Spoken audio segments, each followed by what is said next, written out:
The year is 44 BC. Rome is the undisputed master of the Mediterranean, a sprawling empire of marble, gold, and blood. But this vast machine answers to only one man. Gaius Julius Caesar. He is not just a general or a politician anymore. He has been declared dictator in perpetuity. Today, we witness how one brilliant, exhausted mind rules the world. Caesar's day begins in the Domus Publica, his official residence, long before the sun rises. He requires very little sleep, his mind constantly racing with the logistics of empire. His breakfast is Spartan. Unlike the decadent aristocrats of Rome, Caesar eats simply to fuel his body. A piece of coarse bread, some olive oil, and a cup of watered-down wine. It is time to dress. Slaves drape him in the toga praetexta, the purple-bordered garment of his high office. Finally, he places a laurel wreath upon his head, a distinct honor that also conveniently hides his thinning hair. By the first hour of the day, the doors of his house are thrown open. This is the salutatio. Hundreds of senators, clients, and citizens have been waiting outside for hours just to catch his eye. Caesar moves through the crowd with terrifying efficiency. He listens to petitions, grants favors, and settles disputes in seconds. His ability to process information is legendary. Leaving his home, he heads to the Forum. He does not walk alone.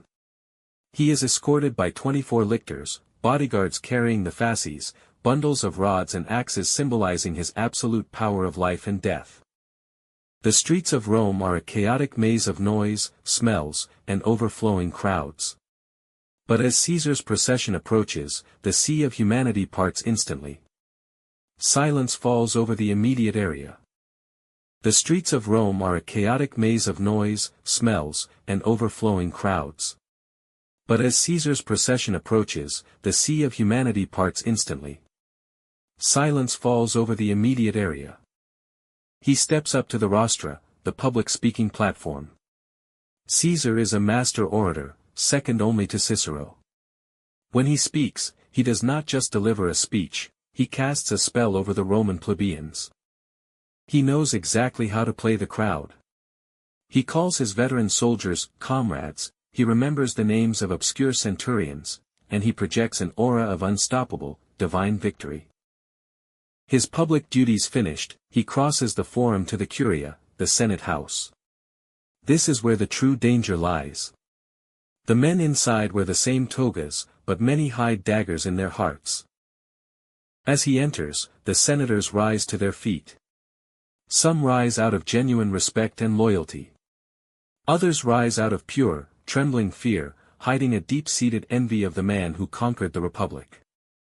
He does not sit on a standard wooden bench. He sits on a gilded chair, elevated above the rest. It is a visual reminder that they are no longer his peers, they are his subjects. The Senate debate begins. Caesar listens, but the illusion of a democracy is fading. When he speaks, his suggestions are immediately drafted into law. No one dares to officially oppose him. During the speeches, Caesar's legendary multitasking takes over. He simultaneously dictates 3 different letters to 3 different scribes, dealing with military logistics while seemingly listening to the Senate. During the speeches, Caesar's legendary multitasking takes over. He simultaneously dictates 3 different letters to 3 different scribes, dealing with military logistics while seemingly listening to the Senate. The Senate dismissed, Caesar returns to his administrative offices. The walls are covered in vast maps of the known world. The Republic was a city-state, Caesar is managing an intercontinental empire. Dispatches arrive endlessly. A rebellion in Spain, grain shortages in Egypt, troop movements in Gaul. He reads them at a terrifying pace, absorbing global crises in mere seconds. He tackles the bureaucracy of time itself. The Roman calendar is drastically out of sync with the seasons. Consulting with Egyptian astronomers, he dictates the creation of the Julian Calendar, which will be used for centuries. He reviews architectural plans. He is redesigning Rome. He approves the construction of a massive new forum, a grand basilica, and the first public library of Rome. He builds to ensure his name lives forever. Military matters are never far away. He is already planning his next great conquest, a massive campaign against the Parthian Empire in the east. He reviews troop numbers and supply lines, his true element. The workload is staggering. Any normal man would collapse under the weight of this administration, but Caesar is driven by a terrifying, boundless energy. He micromanages the world. In the late afternoon, he acts as the supreme judge. Citizens bring their most complex legal disputes directly to him. He sits in the basilica, listening to endless arguments from the best lawyers in Rome. He has no patience for flowery legal rhetoric. He cuts off the lawyers, asks piercing, logical questions, and delivers verdicts that are swift, fair, and utterly final. There is no appeal above Caesar. But the sheer volume of problems is exhausting. Governing a republic meant sharing the burden. Dictatorship means every single failure, every shortage, and every crisis is ultimately his fault. But the sheer volume of problems is exhausting. Governing a republic meant sharing the burden. Dictatorship means every single failure, every shortage, and every crisis is ultimately his fault. As the sun finally begins to lower, he leaves the administrative center and heads for the Campus Martius. It is time to maintain the physical engine that carries his immense mind. Though in his mid-50s, Caesar is an exceptional athlete. He rides bareback, spars with wooden swords, and swims in the Tiber River. He must prove to the soldiers that he is still one of them. After exercising, he heads to the public baths. This is not purely for leisure. The baths are the ultimate social equalizer, and Caesar uses the time to network, gossip, and take the temperature of the elite. After exercising, he heads to the public baths. This is not purely for leisure. The baths are the ultimate social equalizer, and Caesar uses the time to network, gossip, and take the temperature of the elite. Finally, an attendant scrapes the sweat and olive oil from his skin using a curved metal strigil.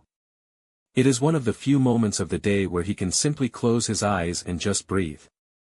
Evening falls, and Caesar returns home for the cena, the main meal of the day.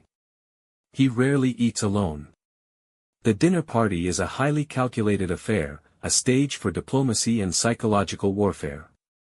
Evening falls, and Caesar returns home for the cena, the main meal of the day. He rarely eats alone. The dinner party is a highly calculated affair, a stage for diplomacy and psychological warfare. The conversation flows from Greek philosophy to poetry to subtle, veiled threats. Caesar leads the dialogue effortlessly. He charms his enemies, keeping them close, confident he can outsmart them all. Even during dinner, the work does not stop. He frequently reads dispatches or dictates short replies while reclining, a habit that annoys his guests but proves his absolute dedication to the state. As the guests depart and the house falls silent, the true isolation of his power sets in. He has conquered Gaul, defeated his rivals, and holds the world in his hands. But he has no true equals left. Only subjects. Late into the night, he sits at his desk. He is writing his commentaries on the Gallic War, ensuring that history will remember him exactly the way he wants to be remembered. The ultimate propaganda. He blows out the lamp. He is just a man, tired and aging, surrounded by enemies in the dark. But tomorrow, he will wake up and be Caesar again. The man who became a god.